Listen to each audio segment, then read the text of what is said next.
welcome back. This is Sherry with Full Armor of God, and today the reason why I'm coming on is because I believe I received 2 prophetic messages regarding the hostages that were held by Hamas and were ultimately killed.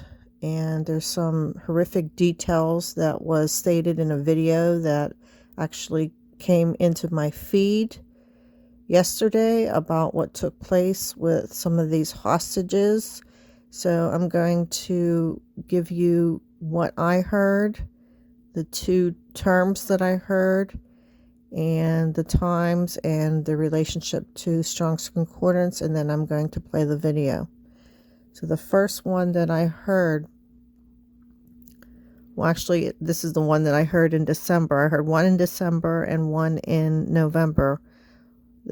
This one that I'm speaking of now was the words torture chamber on December 12th. Let me show you.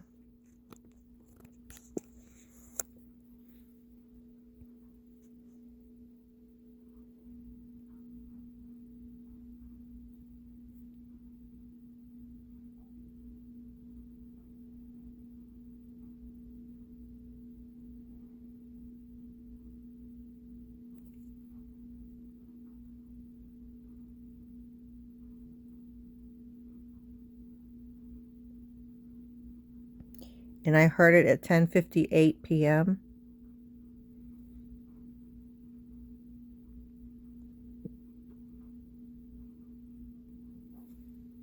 So I looked up 10:58 p.m. in Strong's Hebrew Concordance.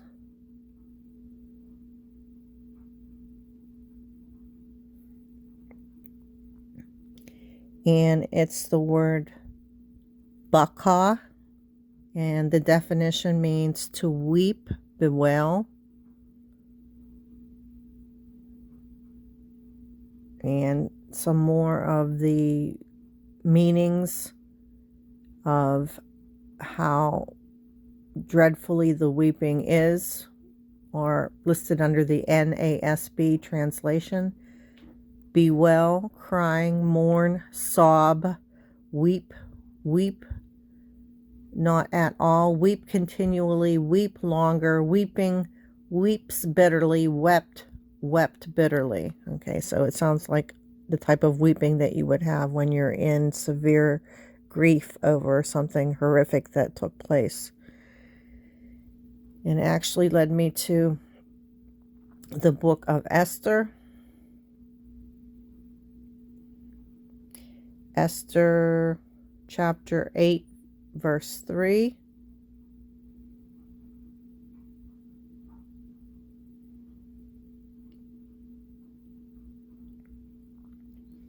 Okay, this is the verse where there was a pronouncement for all of the Jews to be killed, and Queen Esther begs the king not to do this. So I'm going to read through this passage. And it's entitled, Esther Saves the Jews. On that day, King Ahasuerus gave to Queen Esther the house of Haman, the enemy of the Jews, and Mordecai came before the king, for Esther had told what he was to her. Okay, here's verse 2. And the king took off his signet ring, which he had taken from Haman, and gave it to Mordecai, and Esther set Mordecai over the house of Haman. Okay, so Haman was making this evil plot against the Jews, and Mordecai, I think Haman was jealous of Mordecai, so he convinced the king to put out this edict to kill all of the Jews. Okay, now this is Esther chapter 8, verse 2. Then Esther spoke again to the king. She fell at his feet and wept and pleaded with him to avert the evil plan of Haman the Agagite and the plot that he had devised against the Jews. When the king held out the golden scepter to Esther, Esther rose and stood before the king. And she said, if it please the king, and if I have found favor in his sight, and if the thing seems right before the king, and I am pleasing in his eyes, let an order be written to revoke the letters devised by Haman the Agagite, the son of Hammedatha, which he wrote to destroy the Jews who are in the provinces of the king. For how can I bear to see the calamity that is coming to my people, or how can I bear to see the destruction of my kindred? Then King Ahasuerus said to Queen Esther and to Mordecai the Jew, behold, I have given Esther the house of Haman, and they have hanged him on the gallows because he intended to lay hands on the Jews. But you may write as you please with regard to the Jews in the name of the king, and seal it with the king's ring, for an edict written in the name of the king and sealed with the king's ring cannot be revoked. Okay, so Esther pleaded with her king, and this was reversed, and then Haman actually was hanged on the gallows where Mordecai was meant to hang.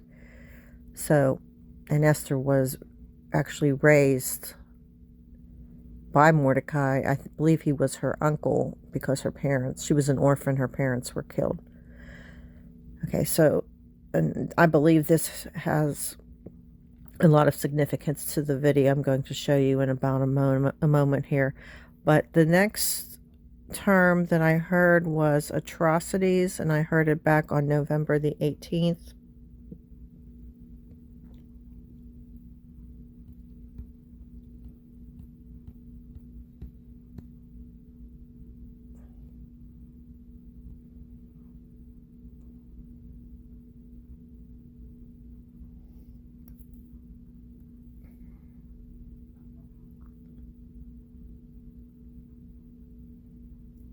I heard the word atrocities at 2:50 p.m. So I looked up 250.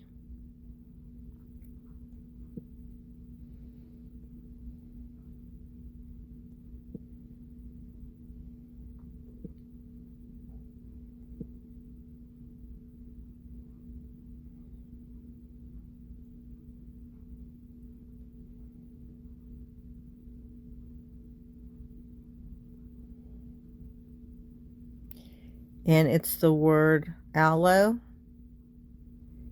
and the definition is aloe, and its usage: aloes, the powdered fragrant aloe wood.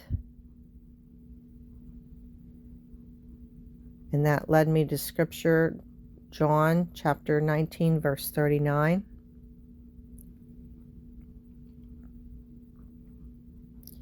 Okay, and this is the passage after the crucifixion of Jesus, and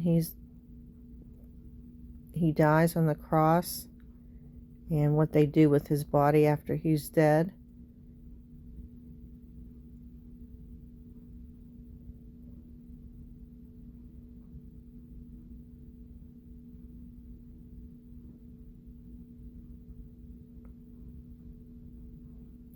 Okay, it says, Jesus is buried. After these things, Joseph of Arimathea, who was a disciple of Jesus, but secretly for fear of the Jews, asked Pilate that he might take away the body of Jesus, and Pilate gave him permission. So he came and took away his body. Nicodemus also, who earlier had come to Jesus by night, came bringing a mixture of myrrh and aloes, about 75 pounds in weight. So they took the body of Jesus and bound it in linen clothes with the spices, as it is the burial custom of the Jews. Now in the place where he was crucified there was a garden, and in the garden a new tomb in which no one had yet been laid. So because of the Jewish day of preparation, since the tomb was close at hand, they laid Jesus there. Okay, so the key verse there was when they took the mixture of myrrh and aloes and they put it on his burial. I don't know if it was exactly on his body or if it was on his burial clothes, because it doesn't actually say there. But so these are the terms that I thought of after this video came into my feed. So let me play the video for you. I just want to give you a forewarning that it's kind of graphic. So if you don't want to watch it, then now would be the time to click off of the video. But it does explain what Hamas did to a few of the hostages. They had found some evidence of torture. So if you don't want to listen to it, then now would be the time to click off.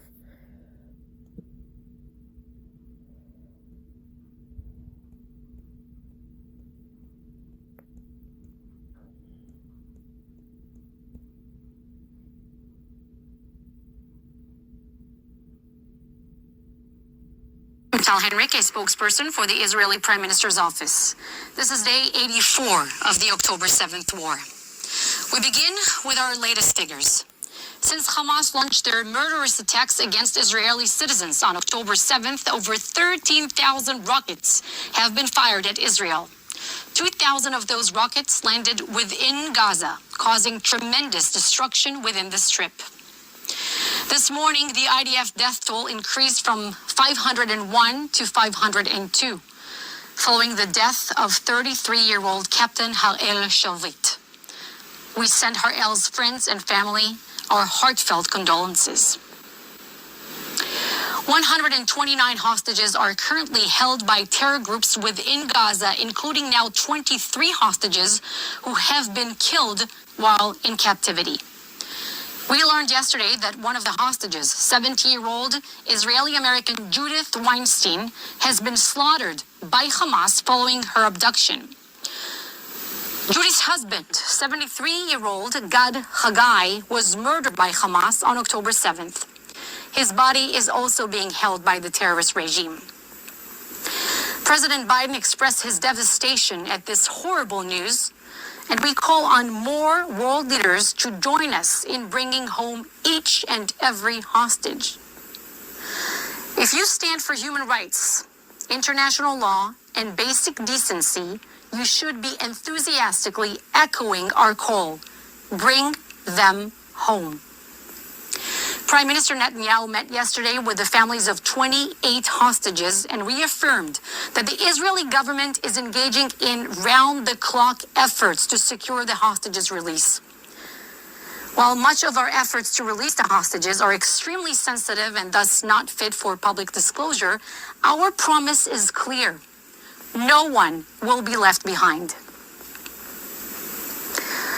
Though it has been 84 days since innocent children, women, and men were brutally abducted and slaughtered, time has stood still for the hostages, their families, and the victims of the October 7th massacre.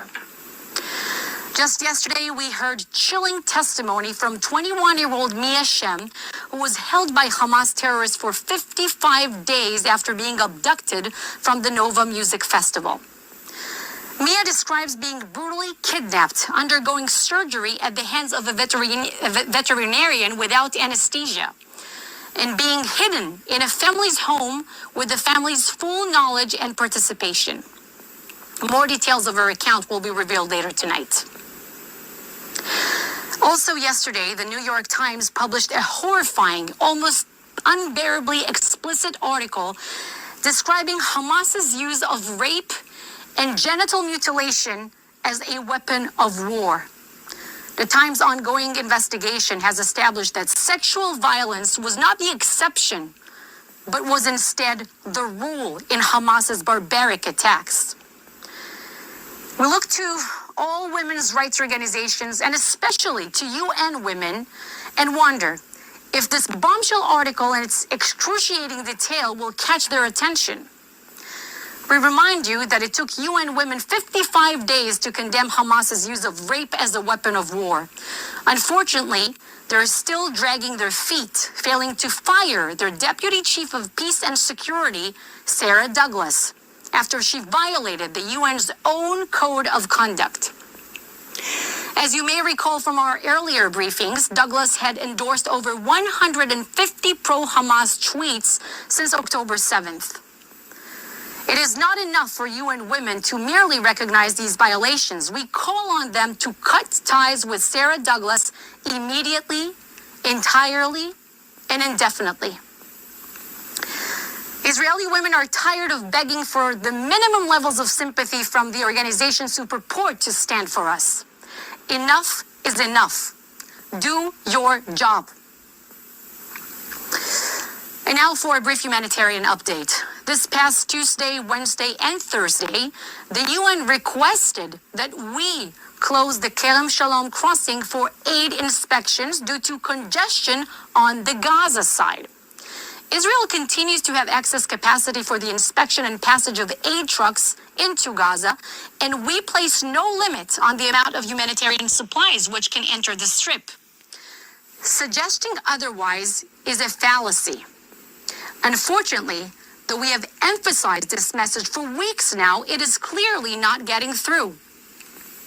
Martin Griffiths, the UN's Undersecretary General for Humanitarian Affairs, just listed 14 reasons why it is difficult to get aid into Gaza. Now, perhaps you can already guess the terrorist group he failed to mention. That's right. He makes no mention of the Hamas death cult that steals aid and funnels it into their tunnels. We encourage Mr. Griffiths to drastically revise the way he discusses this conflict. It is possible to be even-handed while also condemning terrorists. Denying reality leaves no one better off. I am now happy to take your questions. Okay, so I just wanted to show you when this video came out.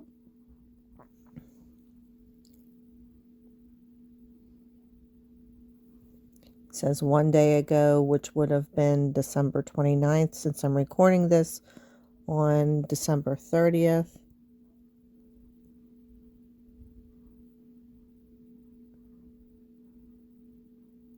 And I believe the messages that I received, TortureChamber and Atrocities, are related to what took place from the report that I believe she said was from the New York Times article.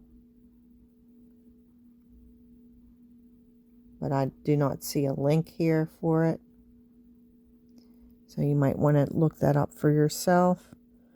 But I just wanted to bring this information to you and let you know what actually took place with some of these hostages, and that I did receive prophetic messages about them. So let's keep the rest of the hostages in our prayers and hope for a return of them without any more atrocities taking place or any other type of issues between the Israelis and the terrorists, and pray for a ceasefire. So please get to know who your Lord and Savior Jesus Christ is. I believe we are very close to his soon return. So make sure that you're ready to go with him when he arrives, and may God bless you.